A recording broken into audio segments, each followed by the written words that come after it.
Nagagalaan tayo ngayon kasi magandang weather. Ganda-ganda ng weather. Alam niyo,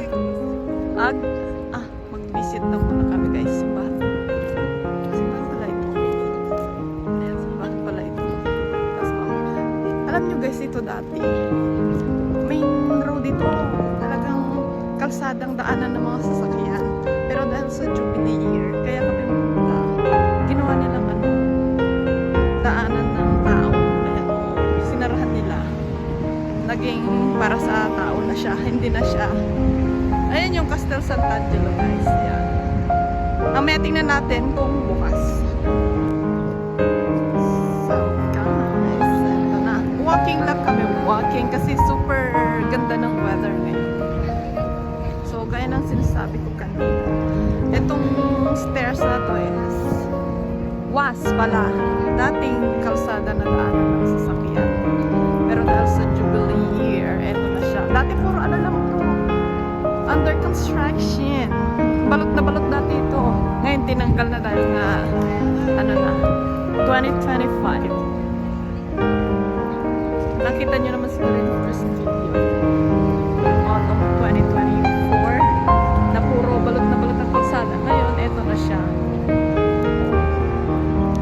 Hindi na siya yung kalsadang daanan ng sasakyan. Tao na ngayon ang lumadaan.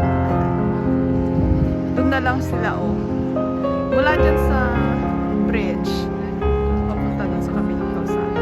Ito, free na siya.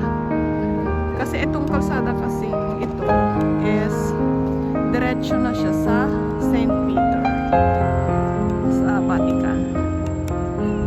Kaya ginawang square. Hindi na nila pinadadaan ng mga sasakyan. Ito pala guys, ang Tiber River. Tignan natin yung Tiber River. Ayan guys.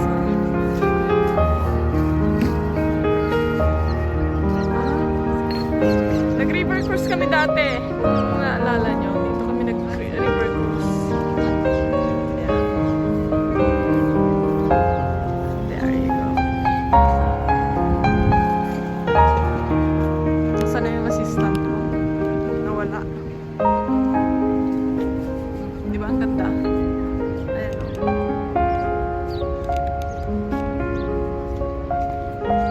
Hanapin ko muna yung assistant ko. Niligyan nila ng mga olives. So, mga bata pa tong olives na ito. Hindi kagaya ng mga malalaki na yung trunk na 100 years old na. Oh, diba? Ang ganda na ng square. Dati wala yan, guys. Talagang daanan lang ng mga sasakyan natin. So, ito yung sinasabi ko, guys, na ayan yung Castel Sant'Angelo. Ito yung St. Peter. Ayan. Ginawa na nilang connected na sila dati. Ito, sarado lahat ito. Daanan ng sasakyan ito. Ngayon, ang ganda na niya. Lalo sa gabi, guys. Ang ganda dito. As in. Ayan o.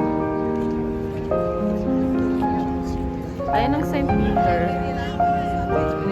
Oo. Ano? Siyempre, private. Ayan, yung fountain. Gumawa sila ng fountain. Tingnan nyo naman guys. Daming barya o. Dito, ginawa na parang Trevi fountain. Inumpisan nilang maglagay ng barya. Ay, nako. Ay, nako. Ayun, magkabila.